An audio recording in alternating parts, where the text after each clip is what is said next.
Now, fair Hippolyta, our nuptial hour draws on apace. 4 days will quickly steep themselves in night. 4 nights will quickly dream away the time. And then the moon, like to a silver bow new bent in heaven, shall behold the night of our solemnities. Go, Philostrate, stir up the Athenian youth to merriment. Hippolyta, I wooed thee with my sword, I won thy love doing me injuries. But I will wed thee in another key, with pomp, triumph, and revelling. Happy be Theseus, our renowned Duke. Thanks good, Aegeus. What's the news with thee? Full of vexation come I with complaint against my child, my daughter Hermia. Stand forth, Demetrius, my noble lord. This man hath my consent to marry her. Stand forth, Lysander, and my gracious Duke.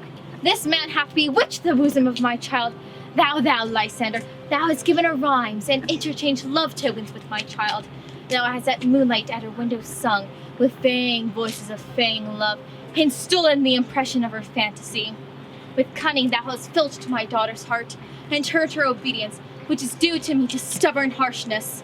And be it so she will not hear before your gracious Duke. I beg the ancient privilege of Athens.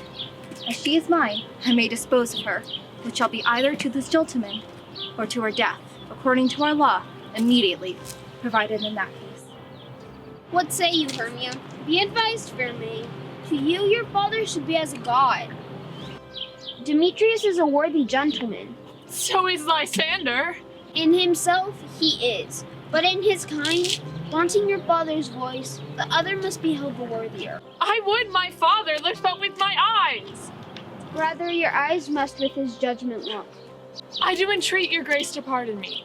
But I beseech your grace that I may know the worst that may befall on me in this case, if I refuse to wed Demetrius.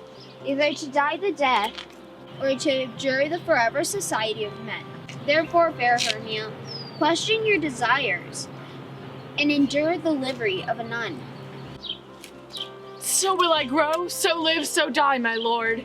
Ere I will my virgin patent up unto his lordship, whose unwished yoke my soul consents not to give sovereignty. Take time to pause.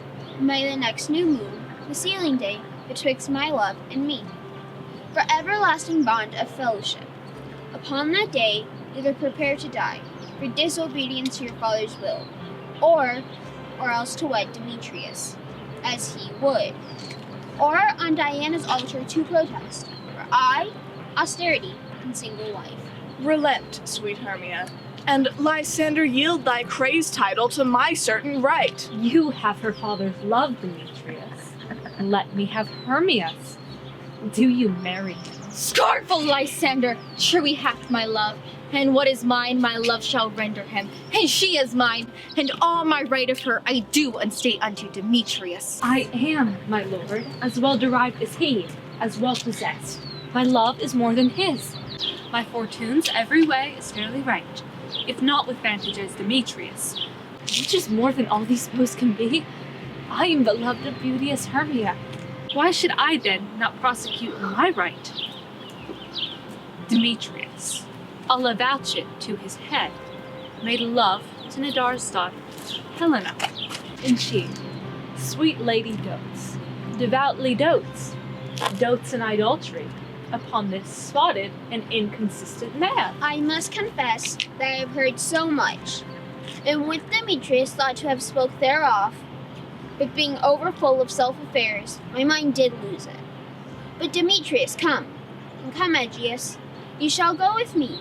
I must employ you in some business against our nuptials, and confer with you of something nearly that concerns yourselves. With duty and desire we follow you.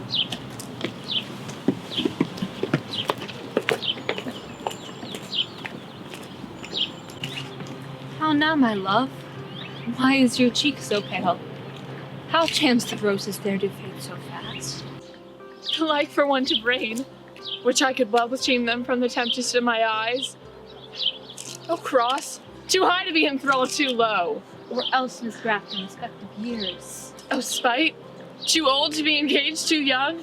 Or else it stood upon the choice of friends. Oh, hell, to choose love by another's eyes.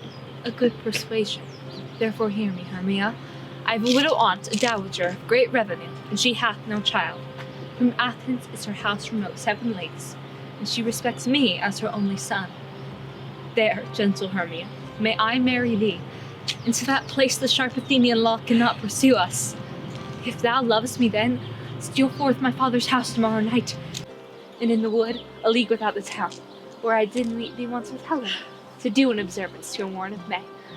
There will I stay for thee. My good Lysander, I swear to thee on Cupid's strongest bow, by all the vows that men have ever broke, in number more than ever women spoke, in that same place thou hast appointed me. Tomorrow truly will I meet with thee. Keep promise, love. Look, here comes Helena. Godspeed, fair Helena. Whither away? Call you me fair? And fair again unsay. Demetrius loves your fair. Oh, happy fair. Oh, teach me how you look, and with what art you sway the motion of Demetrius' heart. I frown upon him, yet he loves me still. Oh, that your frowns could teach my smiles such skill. I give him curses, yet he gives me love. Oh, that my prayers could such affection move. The more I hate, the more he follows me. The more I love, the more he hateth me. His folly, Helena, is no fault of mine. None but your beauty. Would that fault were mine. Take comfort. He shall no more see my face. Lysander and myself will fly this place. Helen, to you our minds we will unfold. Tomorrow night, when Phoebe doth behold a time that lovers' flights doth still conceal, through Athens' gates we have devised to steal. And in the woods where often you and I, upon faint primrose beds were wont to lie, emptying our bosoms of their counsel sweet, there my Lysander and myself shall meet. And thence from Athens turn away our eyes, to seek new friends and stranger companies. Farewell, sweet playfellow, pray thou for us, and good luck grant thee thy Demetrius. Helena, adieu. And as you on him, Demetrius dote on you. How happy some or other some can be. Through Athens I am thought as fair as she. But what of that? Demetrius thinks not so. He will not know what all but he do know. For ere Demetrius looked on Hermia's eye, he hailed down oaths that he was only mine. But when this hail some heat from Hermia felt, so he dissolved, and showers of oaths did melt.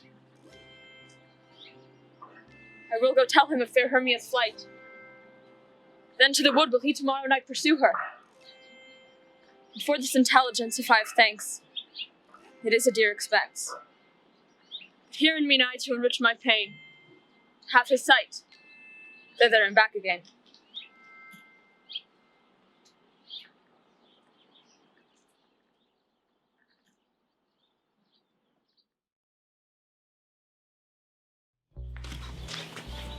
Is our company all here?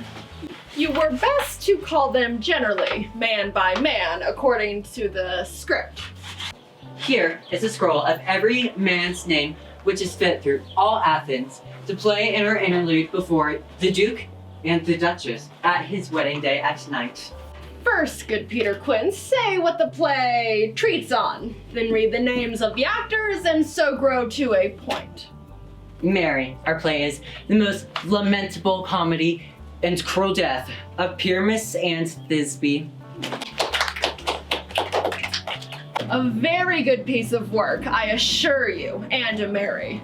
Now, good Peter Quince, call forth your actors by the scroll. Masters, spread yourselves. Answer as I call you. Nick Bottom, the weaver. Ready, name what part I am for and proceed. Nick Bottom, you are set down for Pyramus. What is Pyramus? A lover or a tyrant? A lover that kills himself, most gallant for love. That will ask some tears in the true performing of it. If I do it, let the audience look to their eyes. I will move storms. To the rest, yet my chief humor is for a tyrant. I could play Hercules rarely, or a part to tear a cat in to make all split. The raging rocks, the shivering shock shall break the locks of prison gates. Amphibius's car shall shine from afar and make and mar the foolish fates. That was lofty.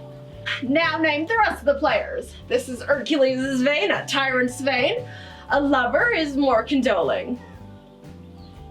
Francis Lute, the bellows mender. Here, Peter Quince. Francis Flute, you must take Thisbe on you. What is this be? A wandering knight? It is the lady that Pyramus must love. Nay, Faith, let me not play a woman.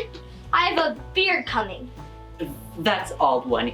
You shall place in a mask, and you may speak as small as you will. And I may hide my face, let me play Thisbe too. I'll speak in a monstrous little voice. Thisbe, ah, Pyramus lover dear, thy Thisbe dear and lady dear. No. You must play Pyramus, and Flute, you Thisbe. Well, proceed. Robin Starveling, the tailor. Here, Peter Quince. Robin Starveling, you must play Thisbe's mother. Tom Snout, the tinker. Here, Peter Quince. You, Pyramus's father. Myself, Thisbe's father. Snug, the joiner. You, the lion's part. And I hope here is a play fitted. Have you the lion's part written? Pray you, if it be, give it to me, for I am slow of study. You may do it in some port, for it is nothing but roaring. Let me play the lion too. I will roar that I will do any man's good heart to hear me. I will roar that I will make the Duke say, let him roar again! Let him roar again! And you should do it too terribly. You would fright the Duchess and the ladies that they would shriek, and that would be enough to hang us all. They would hang us! Every mother's son! I grant you, friends, if that you should fright the ladies out of their wits, they would have no more discretion but to hang us. But I will aggravate my voice so that I will roar you as gently as any sucking dove. I will roar to a any nightingale. You can play no part but Pyramus, a most lovely gentleman-like man. Well, I will undertake it. What beard right best to play it in? Why, what you will. I will discharge it in either your straw color beard, your orange tawny beard, your purple and grain beard, or your French crown color beard, your perfect yellow. Some of your French crowns have no hair at all, and then you'll play barefaced. But masters, here are your parts. I entreat you, request you, and desire you to learn them by tomorrow night, and meet me in the Palace Wood, a mile without town, by moonlight. There, we will rehearse, or if we meet in the town, we will be dogged by company, and our devices known. In the meantime, I will draw a bill of properties such as our play wants. I pray you, fail me not. We will meet, and there we may rehearse most obscenely and courageously. Take pains, be perfect. Adieu. At the Duke's Oak we meet. Enough, hold or cut bowstrings.